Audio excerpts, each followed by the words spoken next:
Hola! So today, luckily, I am on caffeine, so yay for excitement. Woohoo! Waha! Nya, nya, nya. Also, my hair is not behaving, so I'm putting it in this weird bun thing I made up. It's kind of messy. Just like my entire life. Okay, the reason why I always sigh really heavily in my videos is because I drink a bunch of tea. Like a bunch of tea. Like a bunch of tea. And it makes you dehydrated, which is like tea does everything awesome, but then it could kill you from dehydration. So thanks a lot, tea. I will never give you up, baby. I will never. So, yeah, good news, caffeinated, bad news, I'm going to be sighing a lot because there's literally no water anywhere, and I'm too lazy to get up and get some, so deal with the awkward sighs.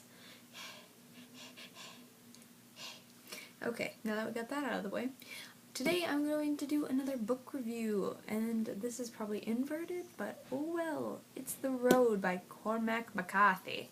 I always picture it as like this little western man whose family was immigrants from Ireland, which I'm sure is fairly accurate because of a name like McCarthy. You don't get much Irish than that. Much more Irish than that. You also don't get stupider than me, so, you know, that's a perk for you. Yeah, so I finished The Road, and if you are from my school and you have not finished reading this and you don't want me to spoil this for you, just get out of here. Actually, I'm not going to spoil it for anybody, it's just a review. I could spoil it for you. It's fairly easy, but I'm trying to respect the no spoiling thing. I spoil books for people all the time, and I hate it about myself. It's like my fatal flaw. Yeah, so let's just get to the review, and if I spoil anything, don't say I didn't warn you that I might, because I am right now. It's on video. That means it's for real. Okay, so The Road is, if you haven't heard of it, I would be really surprised and kind of question where you've been for a long time.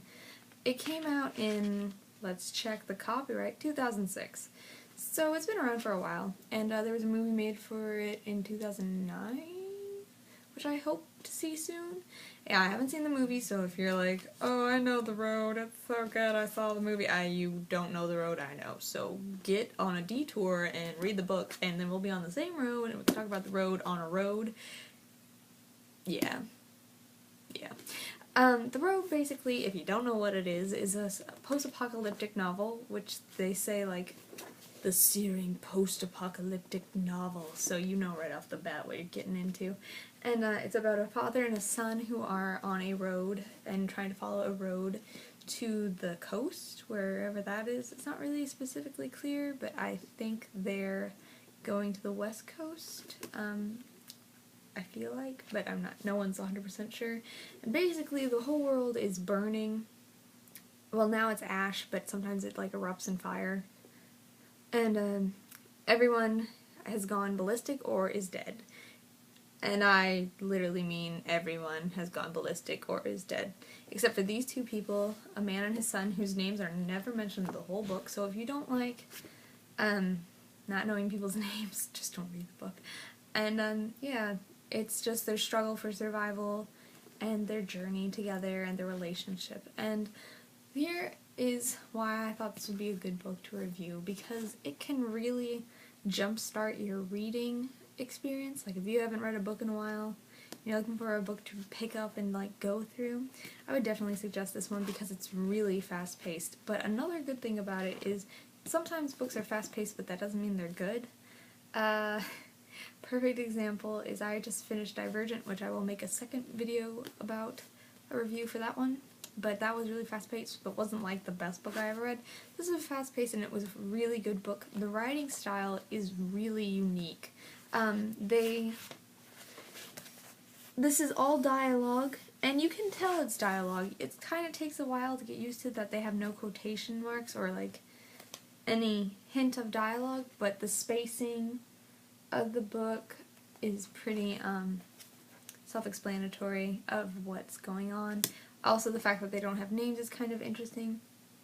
And There is no telling why the world is the way it is in this book, so it also leaves a lot to the imagination. It prompts your imagination is a good way to say it. And so that's really good. It's a good Kickstarter, but if you like to read and you read all the time, I would also suggest this anyways. It's a really good book all around. However, I will caution you, if you hate gore, if you get queasy about thinking about humans dying in very grotesque ways, do not read this book. And if you think even possibly that you can't handle it, I would just say don't read it. I tried to describe part of it to my mom, and she almost threw up, so... The best thing about the violence in this book, though, that's a weird thing to say, the best thing about violence is that it is not a gore fest. And what I mean by that is sometimes there's books where they put gore in just to have gore. Hate to break it to you, but Stephen King kind of is one of those people. The end of Pet Sematary is just like, why? And I love Stephen King, but he kind of just likes the shock factor sometimes. And gore for the pure sense of putting it there for a trick to the audience kind of gets on my nerves after a while, especially with like young adult novels. I hate those. I hate gore in young adult novels because it's just like no reason. This gore is more personal. It's more disturbing than disgusting, and I prefer it that way. There is a lot of cannibalism in this book, and if you do not feel comfortable reading it, I would never say push your boundaries with a book, ever. Because books are very powerful things, and I think they're more powerful than movies, and if you feel like you would be too disturbed by cannibalism, please don't read this. But I personally adored it. I love horror and gore, and to a civilized extent, and that definitely had this. And it was there for reasoning, to show how corrupt this world is. It's totally different from our world. Also, I just want to throw this out there. This book is really diverse in its audience. I would suggest people who like westerns to read this book.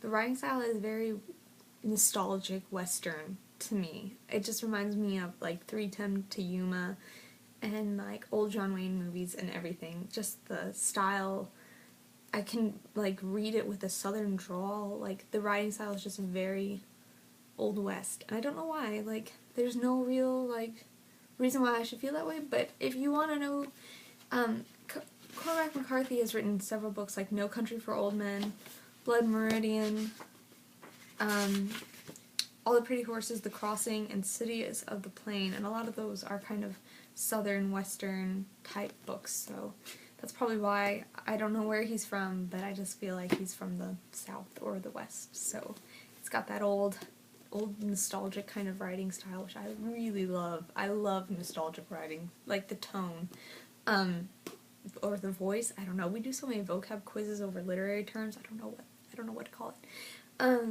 And oh, I cracked my... Did you hear that? I heard that. Did you hear that? I'm talking to my closet. Yeah. Another person or group of people who would like this book is people who like The Walking Dead. Whoa, did she just say that? Yes, she did. She suggested a book for a TV series. Yeah, The Walking Dead is perfect for this kind of thing because there's a lot of survival in The Walking Dead and scavenging and, you know, like tension kind of thing, and this definitely has that, and I'm like, people who like father-son relationships. If you watch The Lion King, you're like, man, I wish that I could read a book like The Lion King, but with less music and more child killing and eating and tuberculosis, then that would be the perfect thing for me, and not a monkey. Then I found it. This is this. So go get it. And if you like, the video game Fallout, oh my gosh, if you've played Fallout, Fallout 3, New Vegas, whatever, they're my favorite video games. This is perfect. It's actually, Fallout's a little older than this, so I kind of feel like this guy kind of took some of the ideas, but basically it's like the game in a book with a relationship thrown in. So, yeah. It's pretty awesome. It has the same kind of style of people like looters and, you know, raiders. and stuff like that on the road, and the road, in the road. And it's got this kind of the scavenging thing that you have to do. You get points in the game, but for this you don't. And then, yeah, it's just really similar. The setting kind of feels like you're on your way to New Vegas. It's pretty awesome. And yeah. But out of 5 stars, I'd give it 5 stars. I really enjoyed it. It's probably my favorite book we read in class this year.